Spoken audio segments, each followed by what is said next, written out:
Presta atenção, nós estamos lidando com um sério problema de saúde pública. Dias atrás, uma mulher perdeu suas duas pernas, atropelada por um homem que não aceitou um não.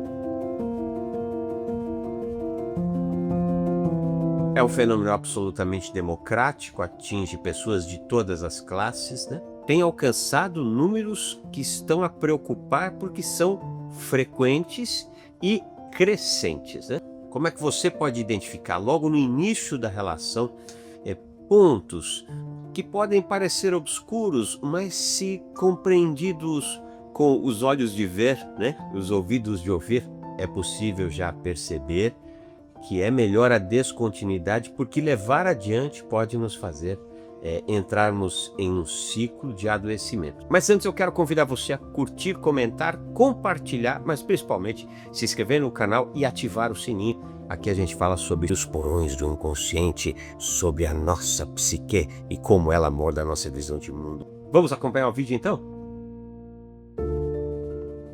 Há um fator muito curioso, que são mulheres que de forma repetida se alicerçam com homens que têm esse perfil, que têm no seu histórico a violência contra a mulher. Por que isso se dá? Uma das coisas é a normatização da violência. Pensa o seguinte, se a pessoa cresceu em um clima familiar, era de agressividade, violência constante, ela normatiza aquilo. Esse é o mundo tal qual ela conhece, Se nós sobrevivemos apesar da violência, nós normatizamos isso. E aí nós podemos seguir dois caminhos, Ou na normatização da violência, a gente aceita qualquer coisa, ela normatiza aquilo e ela foge do seu lar, porque o seu lar é altamente tóxico, só que foge não estando preparada para tal. Não está preparada para construir algo, está em fuga de algo. Fugir de algo é completamente diferente de investir em algo. Não fuja de nada, ali adiante e não demora, a conta bate na porta dizendo, olha, você fugiu, eu estou atrás de você, afinal de contas, eu tenho um propósito de aprendizado na sua vida, de crescimento na sua vida, você precisa aprender a lidar comigo, não fuja. Então, nosso objetivo é construir, só que muitas vezes, com 17, 18, menos, um pouco mais, o que se sabe da vida? Quase nada.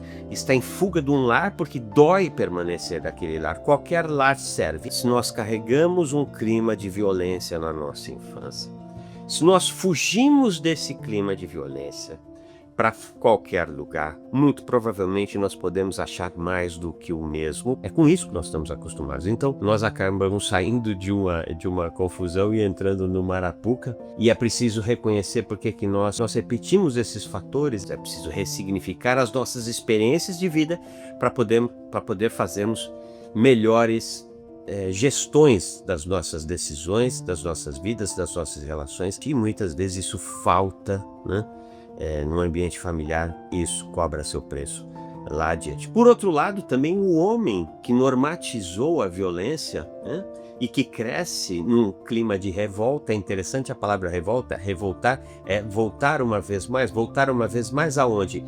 Aonde se deu a gênese da confusão, da violência, da agressividade, da dor de existir daquela criatura que sobreviveu a um lar tóxico, fugiu, Só que fugiu para qualquer lugar e aí não estava preparado para tanto e se torna uma pessoa extremamente agressiva e muito perigosa, e não raro, nós estamos vendo, os números nos falam sobre isso, não raro nós estamos falando de uma epidemia e é bom que olhemos para isso. Um outro fator é o indivíduo, o seu eu é tão frágil que o seu eu só existe a partir do outro. Veja como a visão de mundo dele é pequena. Também é possível que ele o faça em cima de um narcisismo exacerbado, ou seja, aquele cara que acha que é o tal, que ele está com a razão, O eu dele é aquele eu inflado, onde o juízo falta, porque ele acha que ele sempre está do lado certo e as coisas sempre têm que ser feitas de acordo com aquilo que ele acredita e defende. Então esse cara não aceita um não, porque ele é o Todo-Poderoso.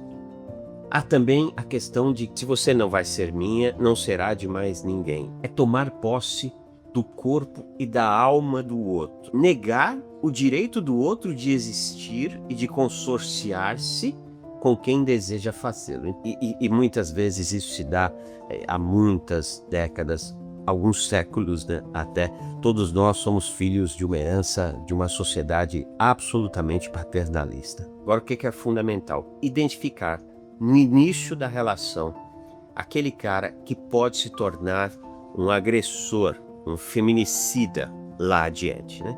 Eles geralmente têm alguns comportamentos comuns. Primeiro deles, eles não aceitam não. Principalmente o não de um ser que ele entende ser pequena. Mulher, um ser frágil. Ele é frágil, mas ele é homem. Então ele tem a obrigação, né, de dominar a fêmea para provar que ele é forte. Cuidado com isso logo no início da relação, porque você pode ter aí um dos indícios do monstrinho que lá adiante pode se tornar um grande monstrão. Outro fator que é extremamente importante é o ciúmes que vai tomando conta da relação de vocês, né? Logo de cara o camarada já vai querendo controlar a agenda, com quem você está, onde você está, para onde você vai, da onde você veio, que roupa que você está usando. Começou a achar comportamentos de uns ciúmes que começa a dominar as discussões do casal, as DRs do casal. Presta atenção. Reações exageradas a ações corriqueiras do dia a dia, né? Então, quando você começa a perceber que esse cara tem uma instabilidade muito grande, muitas vezes por coisas pequenas, cuidado. E se você está em uma relação abusiva, você pode e deve buscar apoio, entre eles o apoio psicoterapêutico, para poder você se entender dentro desse contexto, por que você caiu nessa relação abusiva e principalmente poder ter uma visão um pouco mais clara de como você pode sair dessa situação e modificar sua vida. Percebeu que a relação está caminhando para uma violência? Saia fora da relação, mesmo que você esteja apaixonada, antes que a relação te leve para fora dessa vida. Gostou do que nós falamos aqui? Se inscreve no canal, ativa o sininho, curte, comente, compartilha. Beijo no coração.